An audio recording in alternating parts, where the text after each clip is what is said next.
কালীঘাট থেকে শুরু হবে ওমেন এম্পাওয়ারমেন্ট রামকৃষ্ণ বলে গেছে, তার থেকে হিন্দু কেউ ছিল না। আমরা বাংলার মহর্ষি যাকে আমরা দেখেছি, রামকে কেউ দেখেনি, রামকৃষ্ণকে দেখেছে, তার কথা আমরা বলবো ওমেন এম্পাওয়ারমেন্ট। সেই জন্য কালীঘাট থেকে আমরা শুরু করব। আপনি তো বললেন, বাকি তো উত্তরটা শুনতে দিন একটু। মানে আপনি একাই বলবেন, আর কেউ বলবে না? আমি চুপ করে যাই, আপনি একা বলুন। প্লিজ, খুব পরিষ্কার কথা। শ্রীরামচন্দ্রের পূজোর অনুমতি, একটা পাড়ার গলিতে শ্রীরামচন্দ্রের পুজো হবে, তার অনুমতি কেন কোর্ট থেকে আনতে হলো? পশ্চিমবাংলার সাম্প্রদায়িক সম্প্রীতির এখানে ছোট্ট একটা খতিয়ান। টেহট্ট হাই স্কুল 2017 সরস্বতী পুজো বন্ধ হয়ে গেল স্কুলে। হাড়োয়া 2020 সরস্বতী পুজো বন্ধ হয়ে গেল সরকারি স্কুলে।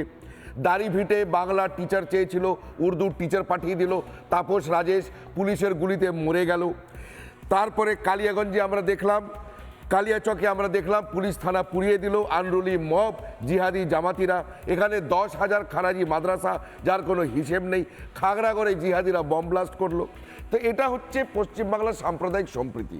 মানে যত জিহাদি জামাতি, যত দেশবিরোধী শক্তি আছে, যত এরকম মৌলবাদী শক্তি আছে, ইসলামিক মৌলবাদী শক্তিরা, এরা প্রশ্রয় পাবে, এরে উচ্ছ্বাস হবে।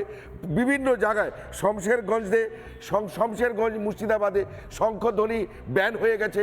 দুর্গাপুজো পারমিশন নিয়ে করাতে হচ্ছে, রামনবমী পারমিশন নিয়ে করাতে হচ্ছে। তার মানে 22 তারিখে এরা যেটা সাম্প্রদায়িক সম্প্রীতি করবে সেটা হচ্ছে টিএমসির গুন্ডা বাহিনী রাস্তায় নামবে, এই শেখ শাহজাহানের মতন ক্রিমিনালরা রাস্তায় নামবে।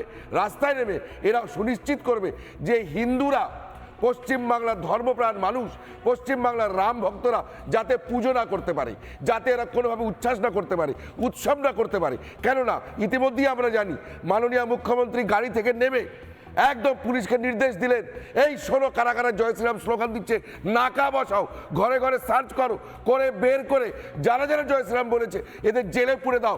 এই মাননীয় মুখ্যমন্ত্রী করেছে। এই মাননীয় মুখ্যমন্ত্রী 2021 ইলেকশনের পরে খেলা হবে স্লোগান বাজিয়ে, রাম ভক্তদের, সহস্র রাম ভক্তদের খুন করা হয়েছে।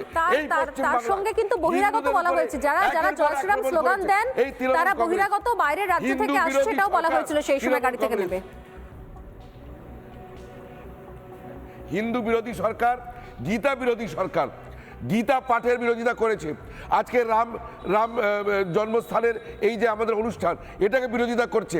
প্রকারান্তরে এই মেসেজ দিচ্ছে যে 22 তারিখে তোমরা হিন্দুরা যদি কোনো কিছু করতে চেষ্টা করেছো, আমাদের গুন্ডা বাহিনী, আমাদের দুধেল গাই রাস্তার উপরে থাকবে।